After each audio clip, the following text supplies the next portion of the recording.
नारायण नारायण नारायण। श्रीमद् भागवत कथा तृतीय स्कंध के अंतर्गत आज श्रवण करेंगे कपिल भगवान के अवतार की कथा। सच्चिदानंद रूपाय विश्वोत्पत्त्यादि हेतवे तापत्रय विनाशाय श्री कृष्णाय वयम नमः। बोलिए बाल कृष्ण लाल की जय। कपिल अवतार की कथा। कर्दम ऋषि ने सरस्वती नदी के किनारे बहुत वर्षों तक तपस्या की। तपश्चर्या उनकी सफल हुई। चतुर्भुज नारायण कर्दम ऋषि के सन्मुख प्रकट हुए। कर्दम ऋषि को प्रत्यक्ष भगवान का दर्शन हुआ। श्री कृष्ण दर्शन से आंख सफल होती है।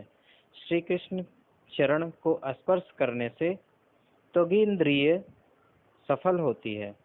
आप किसी मानव को स्पर्श करते हो तो आपको सुख होता है। जिस शरीर में मलमूत्र भरा है ऐसे शरीर को स्पर्श करने में मानव सुख समझता है। भगवान के श्री अंग में मल नहीं है, मूत्र नहीं है, रुधिर नहीं है, हड्डी नहीं है। भगवान नारायण का श्रीअंग आनंदमय है। इंद्रियों का जब ब्रह्म के साथ संबंध होता है तभी इंद्रियां सफल होती हैं। श्री कृष्ण दर्शन से आंख सफल होती है। भगवान के चरण स्पर्श से त्वगी इंद्रियां सफल होती हैं। भगवान का दर्शन करने के बाद जो भगवान से संसार का सुख मांगता है वह अज्ञानी है। संसार का सुख तो पशु पक्षियों को भी मिलता है।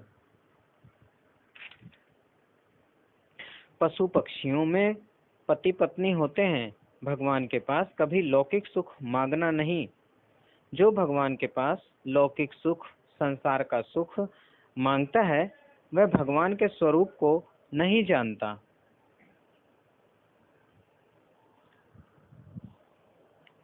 कर्दम ऋषि ने स्तुति में कहा है, मैं ऐसा बोलता हूँ, मैं क्या करूँ। मेरे पिताजी की आज्ञा हुई है कि विवाह करो, लगन करो। लगन करने की इच्छा से मैंने यह तपस्या की है। मुझे लगन करना है। मैं काम पत्नी नहीं मांगता, मैं धर्म पत्नी मांगता हूँ। वो भगवान से ऐसी विनती करी, ऐसी स्तुति करी। हमारे ऋषियों ने स्त्री को भक्ति का साधन माना है। स्त्री भोग के लिए नहीं है, स्त्री भक्ति के लिए है। स्त्री काम पत्नी नहीं है, स्त्री धर्म पत्नी है। कन्यादान का जब संकल्प होता है तब कन्या के पिता अपने दामाद को कहता है, विलासी जीवन के लिए मैं अपनी कन्या तुम्हें नहीं देता हूँ। धर्म पालन करने के लिए मैं अपनी कन्या तुम्हें देता हूँ। गृहस्थ जीवन में काम सुख गौण है और धर्म मुख्य है। जब कन्यादान होता है उस समय संस्कृत में ऐसा कहते हैं, अनेन वरेण अस्या कन्या या मुत्त्यपाद विश्यमाण संतत्या 10 पूर्वान् दशापरान् माम चैक विंशति पुरुषानुरुद्ध रतुकामः आत्मनश्च श्री लक्ष्मी नारायण प्रीते इमाम कन्या सह धर्माचरणाय तुभ्यमहम संप्रदत्ते। कन्यादान महान पुण्य है। स्वर्ण का दान, चांदी का दान, ये सब जड़ वस्तुओं का दान है। कन्यादान चेतन का दान है। कन्यादान का जब संकल्प होता है तब पिता, कन्या का पिता दामाद को समझाता है, विलासी जीवन के लिए, स्वेच्छाचारी जीवन के लिए कन्या तुम्हें मैं दान नहीं करता। धर्म पालन करो। यह तुम्हारी काम पत्नी नहीं है, यह तुम्हारी धर्म पत्नी है।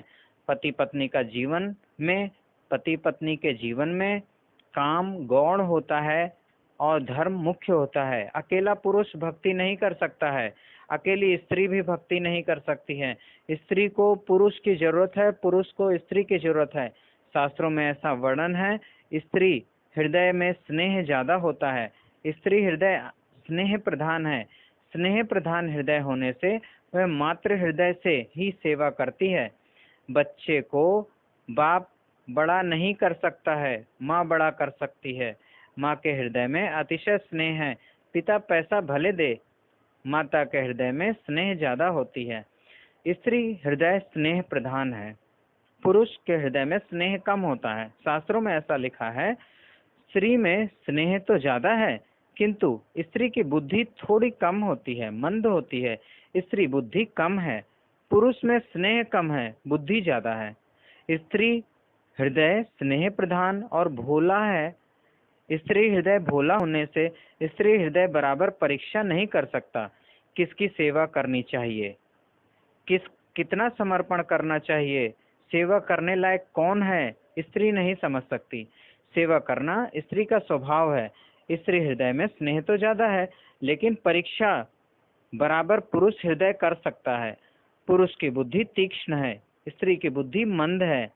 पुरुष में स्नेह कम होता है, स्त्री में स्नेह ज्यादा होता है।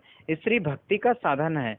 कर्दम ऋषि ने कहा है, ऐसी कन्या के साथ मेरा लगन हो जो भक्ति में मेरा साथ दे, जो मुझे पाप करने से रोके। स्त्री लायक हो तो अपने पति को सुधार सकती है, स्त्री लायक ना हो तो पति उसको नहीं सुधार सकता। मुझे लगन करने की इच्छा तो है, मेरी ऐसी भावना है। मैं स्त्री का संग नहीं मांगता, मैं घर में सत्संग मांगता हूँ। घर में मुझे सत्संग मिले, मुझे पाप करने से रोके, मुझे भक्ति में साथ दे। मैं धर्म पत्नी मांगता हूँ, कृपा करो। ऐसा कर्दम ऋषि ने भगवान के सामने स्तुति की है। भगवान ने हास्य किया और कहा, मनु महाराज की कन्या देवहूति अति सुंदर है, बहुत लायक है। देवहूति के साथ लगन करो, तुम्हारा गृहस्थाश्रम जगत के लिए आदर्श रूप होगा। मनु महाराज को चिंता हुई है, कन्या बड़ी हो गई है, अब मुझे इसका लगन करना है। मनु महाराज एक दिन चिंता में बैठे थे, वहां पे नारद मुनि आते हैं। नारद ने कुशल समाचार पूछा है, आप चिंता में बैठे हो, क्या बात है? मनु महाराज ने कहा, गृहस्थ का जीवन ऐसा ही होता है। गृहस्थ आश्रम में चिंता का ही घर है। गृहस्थ को प्रभु में विश्वास ना हो, भगवान में प्रेम ना हो, तो गृहस्थ का जीवन, बहुत सा जीवन चिंता में ही चला जाता है। संतान की चिंता, संपत्ति की चिंता, जो मिला है उसको संभालने की चिंता, और ज्यादा कमाने की चिंता, पुत्र की चिंता, कन्या की चिंता, पुत्र की परीक्षा में पास हो, वह चिंता माता पिता को होती है। परीक्षा में पास होने के बाद भी माता पिता की चिंता का अंत नहीं आता। उसको अच्छी नौकरी मिल जाए तो अच्छा है, अच्छी नौकरी मिल गई तो भी चिंता रहती है, अभी इसका लगन नहीं हुआ, लगन हो जाए तो अच्छा है। लगन हो गया तो चिंता का अंत नहीं हुआ, बहुत दिन हो गए अभी बच्चा नहीं हुआ, उसके यहाँ बालक हो तो अच्छा है। प्रभु में अगर विश्वास ना हो तो गृहस्थ का सभी जीवन चिंता में ही पूरा हो जाता है। कन्याओं की बड़ी चिंता रहती है, कन्या को अच्छा घर मिले, कन्या सुखी हो जाए, कन्या बड़ी हुई है, उसका लगन करना है। नारद जी ने देवहूति की हाथ की रेखाएं देखी। रेखा देखने के बाद नारद जी समझ गए, ये राजा की कन्या है। इसका योग ऐसा है कि यह कोई राजा की रानी होने वाली नहीं है, ये कोई महान ऋषि की पत्नी होने वाली है, राजा की रानी नहीं होगी। इसका बालक महान ज्ञानी होगा, इसकी कीर्ति अखंड रहेगी। राजकन्या होने पर भी यह राजा की रानी नहीं होगी। मनु महाराज ने कहा है, आप जो बोलते हो वह ठीक है। इसका जन्म राजमहल में हुआ है, इसको राजमहल का विलासी जीवन अच्छा लगता ही नहीं है। प्रातःकाल 4 बजे उठकर ध्यान करती है, बहुत प्रेम से पूजा करती है, बहुत सादा भोजन करती है। राजमहल का विलासी जीवन इसको अच्छा नहीं लगता। इसको तो ऐसी इच्छा है कोई ज्ञानी, कोई भगवत भक्त पति मिले तो ही लगन करना है, किसी कामी राजा की रानी होना ही नहीं है। कोई ज्ञानी भगवत भक्त पति मिले तो ही लगन करना है, नहीं तो इसकी लगन करने की इच्छा नहीं है। यह ऐसा बोलती है, ज्ञानी हो, भगवत भक्त हो, वह राजकन्या के साथ लगन कैसे करेगा? ऐसा राजा जो है, मनु महाराज जी नारद जी से कहते हैं। नारद जी ने विचार करके कहा कि इस कन्या का दान कर्दम ऋषि को कर दो। कर्दम ऋषि बड़े ज्ञानी हैं, भगवत भक्त हैं। मनु महाराज ने कहा, कर्दम ऋषि की प्रशंसा तो मैंने बहुत सुनी है, राजकन्या के साथ वे लगन करेंगे? वे तो बड़े ज्ञानी हैं, भगवत भक्त हैं। नारद जी ने कहा, मैंने ऐसा सुना है कि उनको लगन करने की इच्छा हुई है, इस कन्या का दान कर्दम ऋषि को कर दो। मनु महाराज रानी शत्रुपा के और देवहूति के साथ रथ में बैठे हैं। कर्दम ऋषि के आश्रम आए हैं। शांत वातावरण है, आश्रम में गोबर का लेपन हुआ है, पशु पक्षी भी जहाँ वैर को भूल गए हैं। ऋषि का आश्रम अति शुद्ध है, शांत है। मनु महाराज को आनंद होता है। कर्दम ऋषि ने देखा मनु महाराज आए हैं। कर्दम ऋषि ने विचार किया कि मनु महाराज के पीछे जो कन्या दिखती है वही भविष्य में मेरी पत्नी होने वाली है। भगवान ने तो कन्या की बहुत प्रशंसा की है, एक बार मैं कन्या की परीक्षा करूं। कर्दम ऋषि ने कन्या की परीक्षा बहुत विवेक से की है। बहुत बातें करने से और प्रश्न पूछने से परीक्षा होती है। बहुत विवेक से परीक्षा की है। तीन दर्भ के आसन रखे हैं। मनु महाराज वंदन करते हैं, तब कहा है आसन में बैठो। शत्रुपा रानी को कहा है दूसरा आसन आपके लिए है, तीसरा आसन देवहूति के लिए है। देवहूति बहुत पढ़ी लिखी तो नहीं है, किंतु स्त्री धर्म को जानती है। देवहूति ने विचार किया, पति ही मेरे लिए परमात्मा है। मेरे भगवान मुझे आसन दें, उस आसन में मैं कैसे बैठूं? अभी लगन नहीं हुआ है। देवहूति विचार करती है कि इन्होंने आसन दिया है, पर मैं आसन में बैठना ठीक नहीं है। मैं तो उनकी दासी हूँ, आसन में ना बैठूं तो उनको बुरा लगेगा। मैंने प्रेम से आसन दिया था, कन्या ने स्वीकार नहीं किया।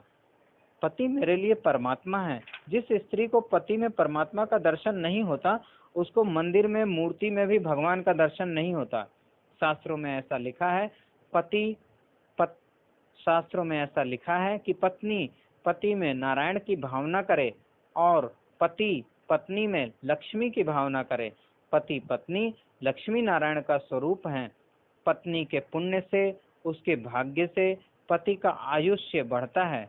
पत्नी के भाग्य से घर में संपत्ति आती है। पति पत्नी को लक्ष्मी की भावना से देखे, मेरे घर में लक्ष्मी आई है। पत्नी पति को नारायण की भावना से देखे तो घर वैकुंठ हो जाएगा, घर में ही लक्ष्मी नारायण है। देवहूति ने विचार किया, मेरे पति नारायण हैं, परमात्मा है। मेरे पति देव मुझे आसन दे, उस आसन में मैं कैसे बैठूं? देवहूति ने युक्ति की है, विचार किया है, एक तरीका निकाला है। आसन पर अपना दाहिना हाथ रखा और धरती पर बैठती है। दाहिना हाथ आसन पर रखकर बताया कि मैंने आपके दिए हुए आसन को स्वीकार किया है। मैं तो आपकी दासी हूँ, आप मेरे भगवान हैं।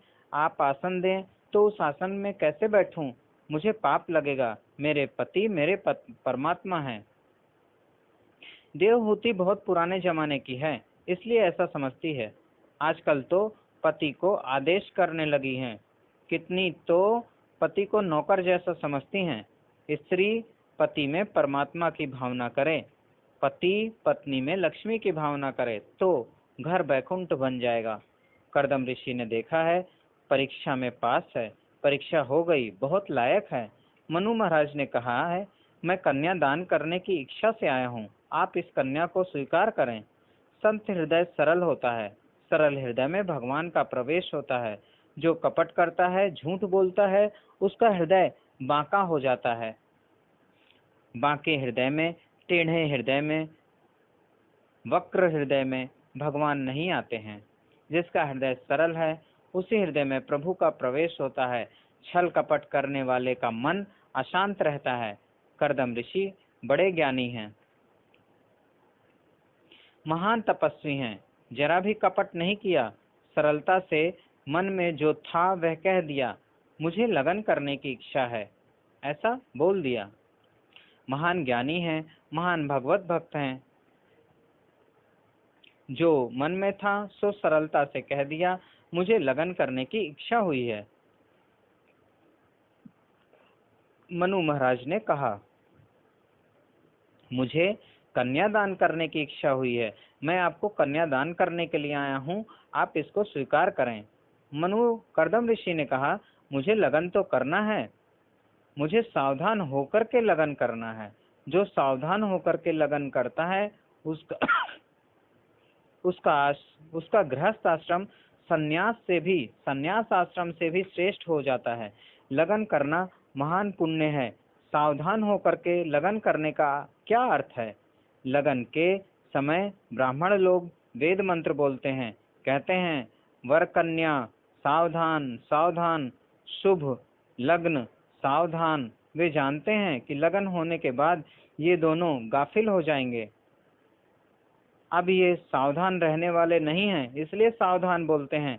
कर्दम ऋषि ने कहा, मुझे सावधान करके लगन करना है। मनु महाराज ने पूछा, सावधान होने से आपका क्या अर्थ है? कर्दम ऋषि ने कहा, मेरा लगन काम का विनाश करने के लिए होगा। वेदों में वर्णन है कि जीव और ईश्वर दोनों साथ रहते हैं। ईश्वर जीव से कहीं दूर नहीं है। ईश्वर जीव को देखते हैं, किंतु ये जीव ईश्वर को नहीं देख सकता। जीव और ईश्वर दोनों के बीच एक पर्दा है। वह पर्दा होने से जीव को ईश्वर का दर्शन नहीं होता है। काम ही पर्दा है। जीव और ईश्वर दोनों के बीच में काम है। काम रूपी पर्दा होने से जीव को ईश्वर का अनुभव नहीं होता। यह जीव अनेक जन्मों से काम सुख भोगता रहा है। ये शरीर ही काममय है, इसीलिए काम को छोड़ना बहुत कठिन है। माता पिता के मन में काम वासना जागृत हुई, तभी शरीर का जन्म हुआ। शरीर के मूल में ही काम है। काम शरीर को नहीं छोड़ता है। कर्दम ऋषि ने कहा, मेरा लगन काम का विनाश करने के लिए है। धर्म की मर्यादा में रहूंगा। विवेक से काम सुख भोग करके मुझे काम का नाश करना है। मेरा भोग भोग के लिए नहीं, त्याग के लिए है। मुझे काम का त्याग करना है। काम का त्याग करना बड़ा कठिन है। विवेक से मैं काम सुख भोगूंगा। काम सुख भोग करके मैं काम का त्याग करने की इच्छा रखता हूँ। मेरा लगन काम के विनाश के लिए है। मुझे भगवान के चरणों में जाना है। श्री कृष्ण दर्शन में, श्री कृष्ण मिलन में काम विघ्न करता है। मेरा लगन काम के विनाश के लिए है। मैं विवेक से सुख भोगूंगा। भोग भोग के लिए नहीं होता है, भोग त्याग के लिए होता है। जीव एकदम त्याग नहीं कर सकता है, इसलिए वेदों में काम सुख भोगने की आज्ञा दी है। ऋतो भार्यामुपेयात, वेदों का तात्पर्य काम को त्याग करने में है। काम सुख भोगने की आज्ञा दी है। वेदों का तात्पर्य त्याग में है। भोग को भोगने के लिए नहीं होता है। भोग के लिए भोग नहीं होता है, त्याग के लिए भोग होता है।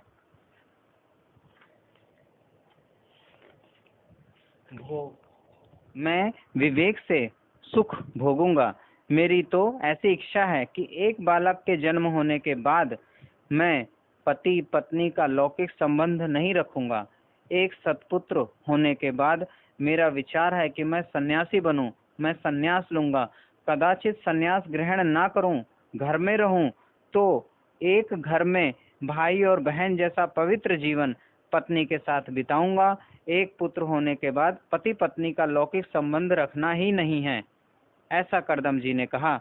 मुझे सावधान होकर के लगन करना है। मेरा लगन भोग के लिए नहीं है, मेरा लगन काम के विनाश के लिए है।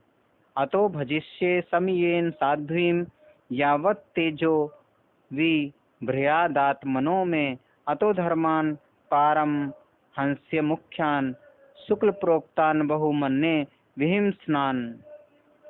संन्यास लेने की इच्छा है। एक सत्पुत्र होने के बाद मैं संन्यास ग्रहण करूंगा। मनु महाराज को आश्चर्य होता है, मैं तो लगन की बात करने आया था और ये कहते हैं मुझे संन्यास लेना है। मनु महाराज ने देवहूति की ओर देखा। बेटा, तुमने सुना, एक पुत्र होने के बाद ये तुम्हें छोड़ करके संन्यास ले लेंगे। अब तू विचार कर ले। कर्दम ऋषि की बातों से देवहूति को बहुत आनंद हुआ। मेरी ऐसी ही इच्छा थी, कोई महान ज्ञानी जितेंद्रिय भगवत भक्त पति मिले जिसकी संगति से मेरा कल्याण हो।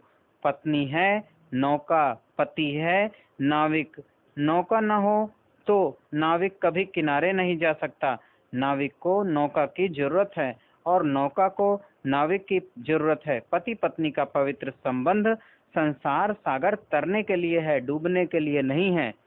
प्रभु के चरणों में जाना है, संसार सागर के पार जाना है। मेरे पति देव जो बोलते हैं मुझे बहुत अच्छा लगता है। एक सत्पुत्र होने के बाद वे संन्यास ग्रहण करने की इच्छा रखते हैं, यह उचित है। मेरे पतिदेव संन्यास ग्रहण करेंगे तब मैं भी सन्यासी के जैसा ही जीवन जीऊंगी। मैं ध्यान करूंगी, मैं जप करूंगी। मेरी ऐसी इच्छा नहीं है कि मेरे पति मेरे अधीन रहें, मुझ में आसक्त बने। एक सत्पुत्र होने के बाद उनको संन्यास लेने की इच्छा है तो यह उचित है। हम दोनों का संबंध